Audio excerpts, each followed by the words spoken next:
વડોદરા શહેરમાં ફેલાઈ રહેલ પાણીજન્ય રોગચાળાને અટકાવવા માટે વડોદરા મહાનગરપાલિકાની ટીમ હવે એક્શન મોડમાં આવી ગઈ હોય તેવું દેખાઈ રહ્યું છે।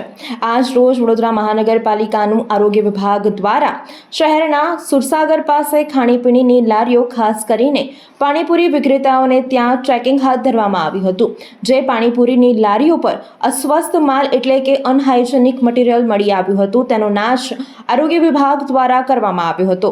આ કાર્યવાહીના કારણે ક્યાંક ને ક્યાંક પાણીપુરી વિક્રેતાઓમાં નારાજગી જોવા મળી હતી। પાણીપુરી વિક્રેતાઓએ જણાવ્યું હતું કે તેમને 10 દિવસ માટે લારી બંધ કરવાનું સૂચન આપવામાં આવ્યું છે। આરોગ્ય વિભાગ દ્વારા સુરસાગર ખાતે વારંવાર ચેકિંગ કરવામાં આવતું હોય છે, પરંતુ આ પાણીપુરીના લારીવાળાઓ વધુ નફો મેળવવા માટે બગડેલા બટાકા, ચણાનો કલર વાપરતા હોય છે। દર વખતે આરોગ્ય વિભાગ દ્વારા ચેકિંગ કરવામાં આવે છે અને તેઓના અસ્વસ્થ માલ એટલે કે અનહાઇજેનિક મટીરિયલ મળી આવે તો તેનો નાશ આરોગ્ય વિભાગ દ્વારા કરવામાં આવતો હોય છે।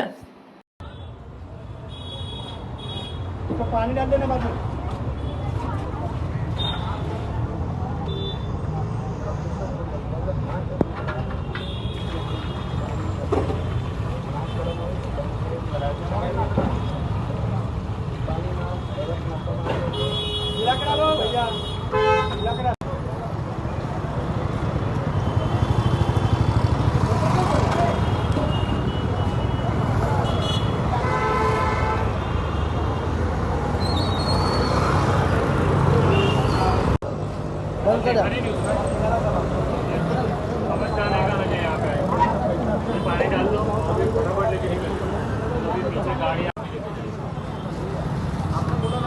पानी डाल दो फटाफट 5 मिनट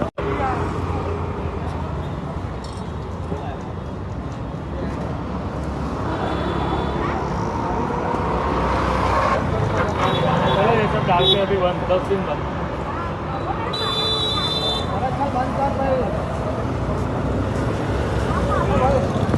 વડોદરાના સમાચાર જુઓ તથા આપણી ચેનલને સબસ્ક્રાઇબ કરો અથવા સંપર્ક કરો।